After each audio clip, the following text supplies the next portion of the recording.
Hello everyone and welcome back to TowerGate. It is TowerGate day number 841, July the 18th, 2019, Thursday. Thank you so much for tuning in. Okay, so let's go ahead and get to the big breaking news of the day. Actually broke yesterday, last night to be exact. Many of you probably already aware of this story, but for those of you who are not, here we go. So last evening, just after I unfortunately uploaded my video, John Solomon posted up a story on The Hill. And in this story, he says that the FBI researched every claim made in the so-called Steele dossier, and they assembled their findings onto a spreadsheet-like document. Solomon says his FBI sources tell him that the vast majority of the so-called Steele's dossier claims were wrong or could not be corroborated. Upwards of 90% of the dossier's claims were either wrong, non-verifiable, or open source intelligence found with a Google search. In other words, mostly useless. The FBI had debunked the dossier by early 2017. Unbelievable. I don't know how many final nails have to be nailed into the coffin, but if you're Barr and you're Durham and you are looking at this spreadsheet and it is exactly what Solomon is reporting, and let's face it, Solomon's been nails on everything he's reported throughout this entire time. I don't think he's been wrong about anything.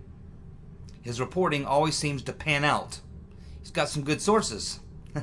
One of them is Mark Meadows, who's probably seen the spreadsheet. So Mark Meadows then follows up by going on Sean Hannity and essentially seconding what John Solomon said. Very likely because Solomon probably got it from Mark Meadows. And then he probably, once he got the story from Meadows, he probably contacted his FBI sources and said, okay, I've been given this information. Can you confirm or deny this? It's typically how it works. So you can feel pretty confident about this. So since this story has come out, we've now, of course, the first question we're all asking was who knew about this spreadsheet? And it appears now that the whole crew knew about the spreadsheet. McCabe, Strzok, and certainly Comey would have all known about this spreadsheet, and probably many others. So they knew, in addition to all the other things that we knew about Kavalek, Bruce Orr, all the people telling them that this Steele dossier was bunk. But they themselves debunked it. And since that, we're talking early February, like they're talking probably like February of 2017. And since that time, we've seen Comey and McCabe and others of that ilk. They've been out there for the past 2 years saying, well, we're still not sure. We're still not sure that it could be true. We don't know. It's still being investigated. As if this spreadsheet does not exist. But now we know that it does. And that they all knew about it. Yet they continued on. And even Uncle Bob, the drive-by executioner, certainly Andrew Weissman, he was all over this dossier back in 2016. He was being briefed on it. They all knew it. More evidence. I mean, it's not like we don't know this. It's not like a bombshell. It's like a bombshell that we're just finding out that the FBI didn't know that the so-called Steele dossier was garbage. Of course they knew it was garbage. I read it myself. I read it on my YouTube channel. It took me 2 nights. I went through the entire dossier. And, I mean, any average person could read it and go, this is not intelligence. This is not, this is crazy stuff. And so the idea that the FBI would have believed it in the first place is stupid. Okay? But now we have, and of course we already knew about Kathleen Kavalek. Steele comes to visit her. She figures out that most of what he's saying is crazy. She reports it. You get Bruce Orr saying, hey, Steele's heavily biased. He doesn't like the president. I would be very careful about this information, the whole 9 yards. But here we have even more nail-in-the-coffin type evidence. Of course, we have Peter Strzok saying there's no there. He didn't want to join the Mueller team because of that. I mean, we've had a lot of evidence that they knew that this stuff was phony. We had Comey himself saying it was salacious and unverified. That's what he told Congress. The entire time, he's been using it to get FISA warrants, to launch investigations, and to do all these other things. And then along comes Uncle Bob. and he picks it up where Comey left off, and he runs with it for 2 years, knowing good and well that it was debunked back in at least as early as February 2017. I mean, I don't really know how much more you need. I don't know how much more that you need. We talk about the nail in the coffin. I mean, there's so many nails in the coffin. I don't know what more to do at this point. I mean, could there be anything more? Could there be anything more damaging than a spreadsheet showing where the FBI themselves had debunked the dossier by as early as February 2017? And that all the top tier people at the FBI knew it? I mean, what more do you need?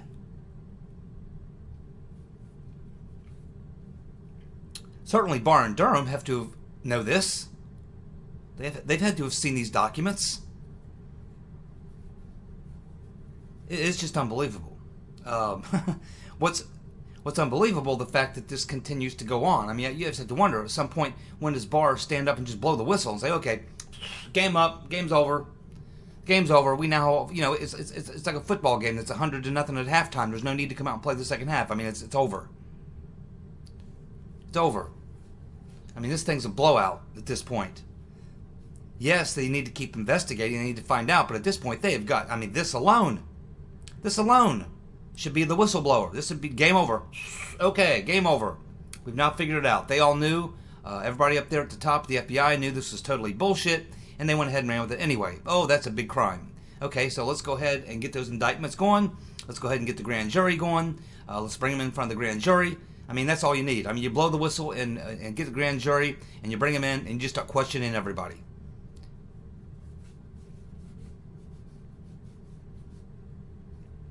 Unbelievable.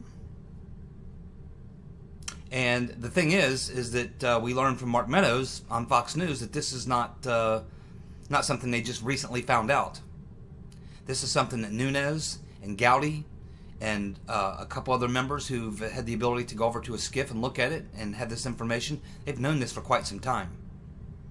They've known this for quite some time. Maybe that's why Devin Nunes finally broke down this past week and told Fox News something he's never said before, which is that people need to go to jail. I've heard other people say it. I've heard Jordan say it and Meadows say it. But Nunes has always came up just a little short of saying that. I've heard him say people need to be held accountable, but we just had Nunes say, nah, people definitely have to go to jail, period. So, and there's more. There's more that we don't even know, okay? There's a lot more. Barr and Durham, all eyes are on them. There should be no question as to what their findings are going to be. That this was a plot, it was a coup plot. That the Carter Page FISA warrants, all 4 of them, were based on lies that they knew were lies. The investigation into Papadopoulos, the frame-up operation on Papadopoulos, and there was multiple efforts at that. The fact that they're saying that Operation Crossfire Hurricane was based on that's bullshit. We know that now. Just about everything. It was all lies. It was a huge pack of lies, one lie after another. It started early in 2016, very early in the spring of 2016, as we now know. There were other things going on before that, and it never ended. And it just Comey gets fired. They bring in Uncle Bob, and they just continue. I mean, this directly implicates Uncle Bob, the executioner. The entire Mueller team is caught up in this now. It's not possible for Uncle Bob to say that he was not aware of this. How could he go through with 2 years of investigation when he knew that there was this spreadsheet which debunked the main thing that he was using to propel his investigation? I mean, how does he square that? How does he justify that?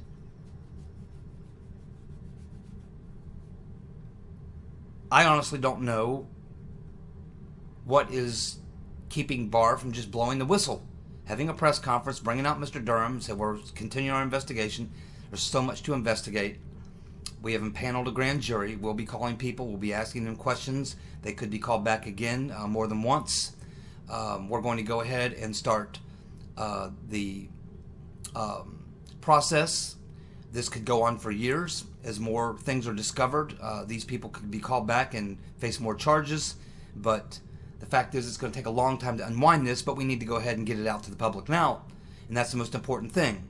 And that's why I'm saying this, is because it's now time. We don't really need, yes, they can continue their investigation. They should continue the investigation. They should continue all the things that they need to do. But it's time to come out and blow the whistle. It's time to blow the whistle. There's enough evidence now. There's enough information now. Blow the whistle, come out, have a press conference, and say, okay, we're in the middle of this investigation. But we have already determined at this point in our investigation, from the evidence that we have, it's pretty overwhelming, that there was foul play in the 2016 election on part of the deep state. We have seen documents, we have seen evidence, we have spoken with witnesses that leave no doubt in our mind. And so we think we have to set the public record straight. And the public record is that they launched an investigation into Trump and people in his campaign based on lies and fraud. And these matters are going to be pursued through the legal process, where we have a grand jury, will be bringing people in, charges will be filed, there will be indictments, investigations will continue. As we discover more things, we'll take them as they come. But we can go on the record now and say what happened in 2016. There was no Trump-Russia collusion. There was no, maybe not even any Russians hacking the DNC or anything else. That's also being looked at based on new evidence that's been brought forward. But that's what I'm saying. They need to come out and blow the whistle now, and at least let's make it perfectly clear that they have enough evidence now that they can be pretty damn sure that it was a coup plot, and that all the allegations that were made were false, and that we can go ahead now and move on as a country and get on with business, and the Russian collusion, Trump-Russia collusion theory is dead, and that the FBI, the DOJ, intelligence people, foreign countries, there's a lot of people involved in things they shouldn't have been involved in, high crimes, a coup plot, whatever you want to call it, and begin that process, because it's going to take a while to untangle this. Barr and Durham cannot wait till all their investigations done, till all the grand juries have been held, till all the people have testified and come back and testified again, and all this, and going on and on. Now, this is going to take years. The country doesn't have years, and we have an election coming up. They have enough evidence that they need to come out and make a statement. They need to come out and make a statement and at least ways establish where they are, to say we are at this point far enough into this investigation. We need to make a statement, and that's what they need to do. This is again, the phrase "nail in the coffin." I mean, we've had so many nails in the coffin. I mean, can it get? I mean, is there any evidence that you can think of, short of all these individuals coming forward and proclaiming their guilt, short of Comey and McCabe and Strzok and all the team, short of them all coming forward and admitting what they did, short of that, I cannot think of anything that would be more damning, more convincing, any more hard evidence than an actual spreadsheet showing all the claims in the dossier and showing that over 90% of it was proven false by the FBI before they did any of these investigations, or most of them, and got 3 more FISA warrants on Page, the first one. Then they got the 3 which would have come after this.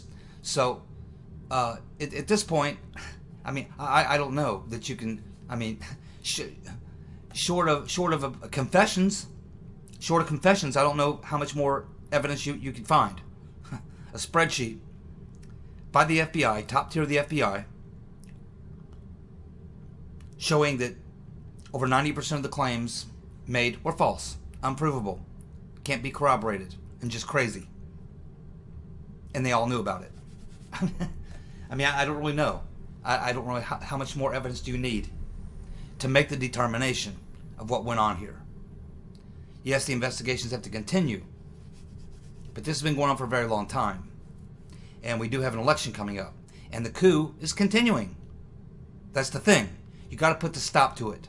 It's time for Attorney General Barr to have a press conference, bring in Mr. Durham, let us know the status of the investigation, let us know at this point we can now stop the Trump coup. We can now stop the coup because we now determined that it was a coup.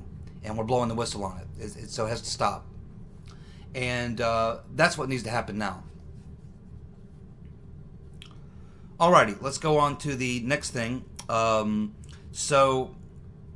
Butowski, who we were discussing, who's, of course, the plaintiff in the lawsuit against the 36 defendants who tried to smear him and destroy his life, has now come out and stated that, of course, he was given information by a Fox News reporter who spoke with Julian Assange.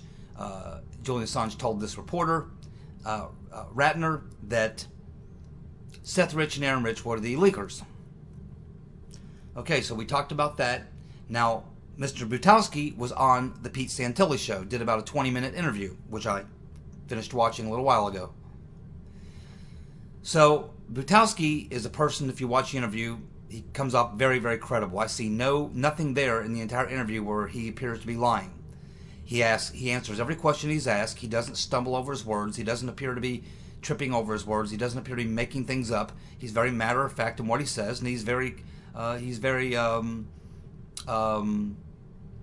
sure of himself in the information that he's given. He's not. There's no questioning tone in his voice. It's very matter of fact. This is what happened. This is what I'm telling you is what happened. And Santilli did press him a little bit on what he can do to prove this, and he says, Butowski says, no, I have the emails.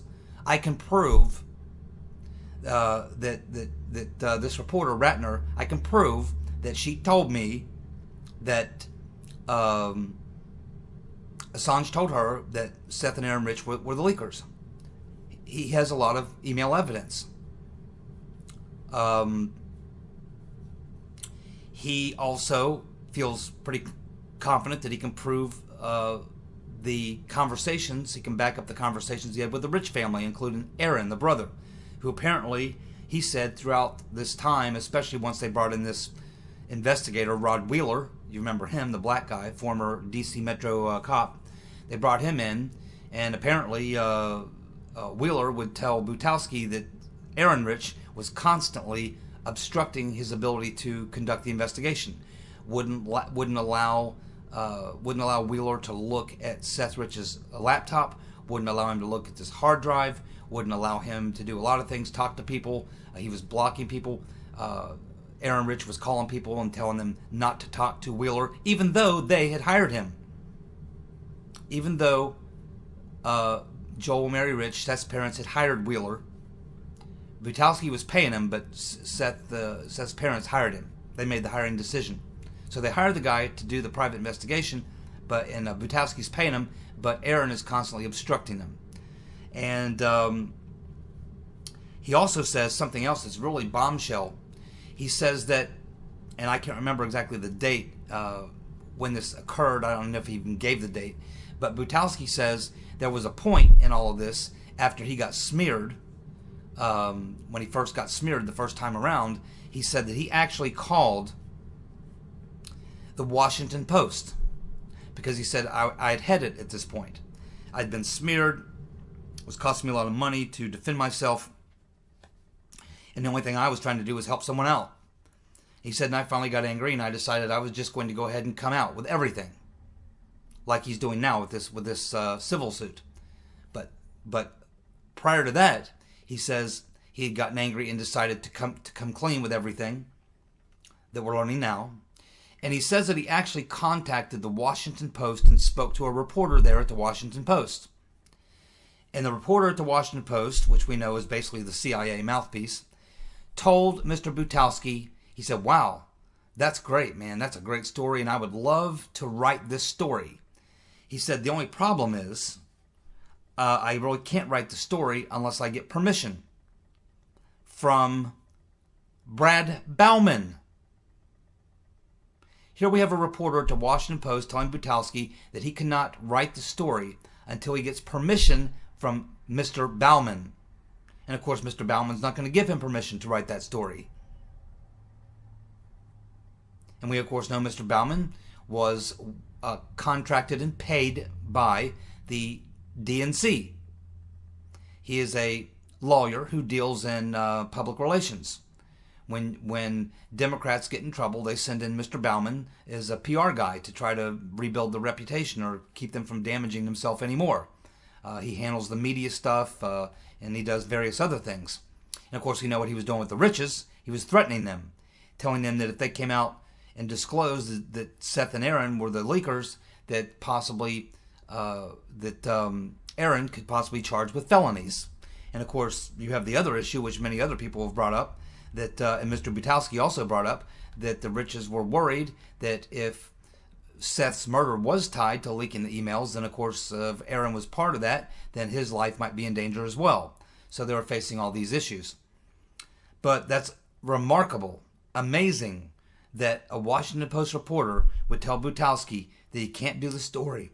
I mean, how is it that a reporter for the Washington Post cannot write a story unless he contacts and gets permission from a PR lawyer who's been assigned by the DNC and who's being paid by the DNC to protect the Riches?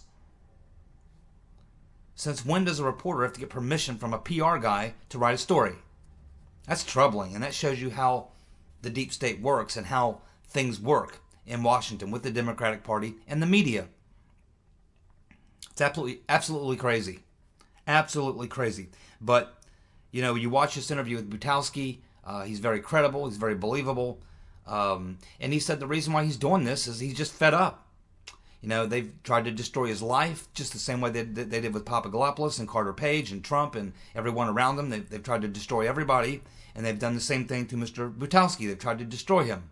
And he's not a super wealthy guy, but he has got some resources, and that's why he says that he is done. He is going to fight this, and that's why he filed the lawsuit. And he really didn't want to do it, because he really didn't want to out this woman, this reporter, Ratner. He didn't want to out her because he likes her. They're friends. But he had no choice. And he doesn't think very highly of Michael Isikoff either. Not very highly of Michael Isikoff. And he said he's in it. He's in it to win it. And he said he's not going to back down. He is going to see it through, this lawsuit. And we'll see where it goes from here. So we'll just continue to follow this and see where it goes. But after watching Butowski, I have no doubt in my mind that at least what he believes, it's what he's in the lawsuit is true. He certainly is a smart enough man. You can tell by watching that he certainly understands that filing a federal lawsuit based on false claims would not be something that would be a healthy thing to do for him, and certainly his attorney would never do it as well. He would be disbarred.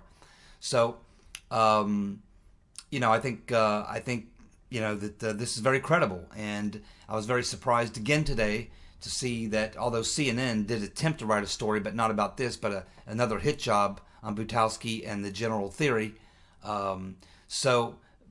But the major media networks are staying away from this. They are staying away from it. Now, I noticed today there's a lot more kind of secondary news sites that are writing about the story now, more than the day before when it first came out. It was maybe 1 or 2 pages on Google where you'd find the story. Now it's more like 10, 20 pages. But still, none of the bigs. No Fox News, no CNN, no MSNBC, no ABC, CNN, CBS, none of those.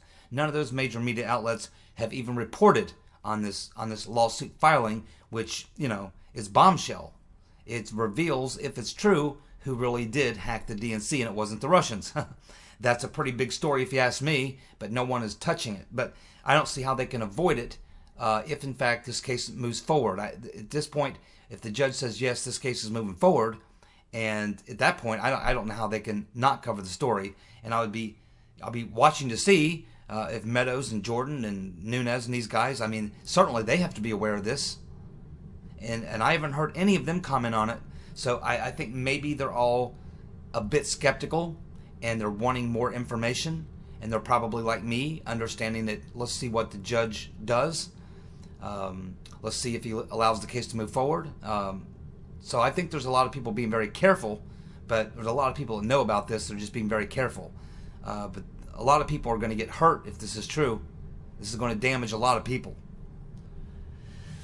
Just unbelievable, man. Yeah, and it was funny today. Trump gave a little presser on his way to that rally in North Carolina, which I'll be watching here as soon as I complete this video. And he was asked a question about Ilhan Omar, and in classical Trump fashion, he's the master troll. In classic Trump fashion, he says, "Well, he says there's a lot of talk about her being married to her brother, but I wouldn't know about that. But there are people looking into that." You see, what Trump does is, when he's asked these questions, he makes sure that his answer is an answer that they really can't show on the left-wing media, because it would force them to report on something they don't want to report on, such as this question here. His answer, he's asked about Omar, and he very carefully words his answer in such a way that you can't parse it really. You'd have to show the full statement he made, or it wouldn't make any sense. And he says, well, there is a lot of talk about Omar being married to her brother, but I wouldn't know about that. There's just a lot of people saying that, looking into that. So how is the left-wing media going to cover that without covering the fact that Trump says that she may have been married to her brother? So then what happens? A bunch of people go on Twitter and accuse Trump, and the left-wing media comes out and accuses Trump of being racist again because he accuses Omar of being married to her brother. But what happens when you find out that it's true? That's the problem, because the media probably looks into it and says, wait a minute, let's look into this. And they look into it and go, oh shit, he's right. She is married to her brother. Oh, well, I guess we can't run that story. And he does this all the time. He gives a soundbite that he knows if they cover the soundbite or hit him on the soundbite, they have to also bring up what he's talking about, which of course is usually something that's incriminating for the Democrats or the media. It's a very genius way of doing things. Of course, we had Mr. Potato Head, John Brennan, and haven't heard from him in a little while. He was out there making a tweet today, another anti-Trump tweet. Of course, we know that he has got to be nervous as hell. Nervous as hell. Now, he thinks that Gina Haspel is going to cover his butt, and she's certainly trying. But something tells me that it's just a matter of time before her cock blocking is going to come to an end, and at some point Barr is just going to go to Trump and say, look, Haspel, Ray, they're not really following your order, sir. They don't really care about your order. They're blocking evidence or withholding evidence. They might be destroying evidence. They're not on the team. They're on the other team. And so me and Durham, we can't complete our investigation until something's done about Haspel and Ray, at which point they got to go too. Dan Coates, he should just fire all three of them tomorrow. Coates, Haspel, and Ray. Fire all three of them and then investigate them. In fact, that's exactly what I would do. I would call each one into my office if I were Trump and his chief of staff and have your lawyers there. Bring them in and say, look, here it is. Bottom line, we're investigating what we believe happened. I've given Barr and Durham the authority to do that. They say that you're blocking them. I've asked you nicely not to. I've told you they have the authority to get what they need. And we think that you're blocking things. In other words, you're obstructing an investigation. Now you got a couple choices here. You can either resign right here and now, and I'll accept your resignation, or you can go back to your office and come off every single thing that you're being asked to produce. And if you don't do that, then I'll just fire you. So you can quit, I can fire you, or you can start producing the evidence immediately. No more blocking. Barr and Durham asked for it, you produce it, period. And that's what I would say exactly to Ray. That's what I'd say to Coates, and that's what I would say to Haspel. There's too much evidence to play footsie with these people anymore. It's not a question of whether or not they're covering up. Of course they are. They're hindering the investigation. Looks like President Trump has tapped Rand Paul to go to meet with the Iranians to try to ease the tensions there. And man, oh man, this has to make the neocons just crazy. Especially Bolton. He has got to be absolutely going out of his mind. I mean, Bolton has got to be just furious because, this is Bolton's moment. This is what Bolton lives for. Bolton wants to go to the UN or have these meetings and put on the show and go be a hard ass and go make the threats and do all the things that Bolton does and to try to create a situation where we end up in a war with Iran. That's probably why Trump's keeping him away. Lindsey Graham, who actually on the day that this decision was made was a day that Trump went golfing with Lindsey Graham and Rand Paul. And Rand Paul and Lindsey Graham do not like each other. Not at all. They rip each other constantly. But somehow Trump got them together on the golf course. and they must have come to a meeting of their minds. And if you look at the photograph that shows them together, Graham is ear to ear smiling. So they obviously have come to a meeting of the minds. Trump's going to send Rand Paul over to Iran to see what he can work out, and we'll find out what Rand Paul's diplomatic negotiating skills are. We'll find out. I'm sure he's has some instructions. He can't go over there and give away the store, obviously, but I'm sure that Rand Paul will be there on a mission to actually fix the problem, not to set the stage for another war. And so it's a very smart move by Trump. I think he understands very well that if you send someone like Bolton in, or any of the neocons, they're going to set the stage for war. Rand Paul will not. He'll try to set the stage for peace. So hopefully we can do that. The Iranians are bad actors, but they are hurting right now. And you got them in a position where they are certainly in a position where they need to make a deal. And I'm sure Rand Paul will tell them, probably relay the message from Trump, that if they test a nuke, if they ever test a nuke, even one test, that's it. He's going to hit them. And I'm sure that will be relayed to them, and we'll see how Rand Paul does. And the neocons are going to go ape shit. I wouldn't be surprised to see Bolton resign. We also learned today that the Demo-commie Congressman Jim Himes spoke at a conference inside the United States in 2017, February of 2017 to be exact. That he spoke at a conference with Joseph Mifsud. Joseph Mifsud was a speaker at that event along with Himes. Now, I really never knew who Himes was too much. I'd heard the name before, didn't know who he was. Saw him on Maria Bartiromo about 2 months ago or so. He's an a-hole. He was pushing the Trump-Russia collusion theory. He was pushing the whole 9 yards. And here we find out that he was a guest speaker along with Mifsud in February of 2017. February of 2017. He's a guest speaker with Mifsud at a conference inside the United States. So I think that we need to have a talk with Mr. Himes and find out how well he knows Mifsud and exactly how that all went down.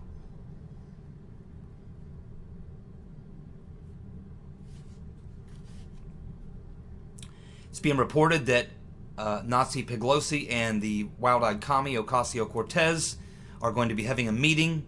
The meeting was requested by AOC for the purpose of discussing their working relationship. They don't have a working relationship, let me tell you. They don't have a working relationship. And I can tell you how that meeting's going to go. Pelosi is old school. Pelosi is old school. She is used to, you fall in line. This is what the Democrats do. I mean, they follow in line. It's a dictatorship. And Pelosi is going to try to lay down the law to AOC and say, look, you're a freshman congressman. Your job is to sit down and shut the hell up. And you follow in with leadership. You don't challenge other people in the party, and certainly not me.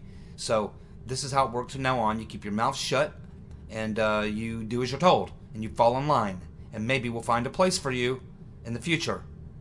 If you continue what you're doing, we'll find some other place for you, and it won't be in the U.S. Congress. Now, the response that she's going to get from AOC after she attempts to lay down the law on her, AOC is simply going to get up, huff and puff, scream at her, and then walk out of the office and threaten to continue doubling down on what they're doing. AOC is not going to capitulate to Pelosi. She's not. It's not going to happen. She feels she's too empowered. She feels she has more power than Pelosi does. Maybe she does. Maybe not in the Congress in terms of votes, but certainly the media loves her. She's got all them Twitter fans. She's got the other 3 women of the apocalypse. I think AOC is going to challenge her. I really do. And tell her to pound sand.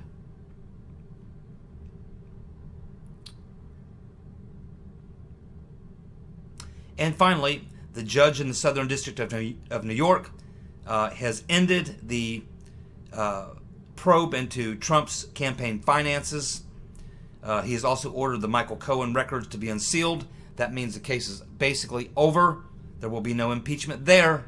Another big win for Trump and another big loss for the Democrats, because they were counting on this crazy prosecutor in the Southern District of New York to deliver the goods. But it looks like someone's put the kibosh on that.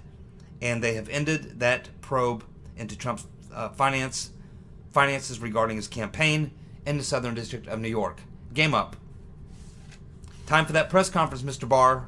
Blow the whistle. Thank you so much for tuning in. I'll be back tomorrow with more TowerGate. See ya. Bye.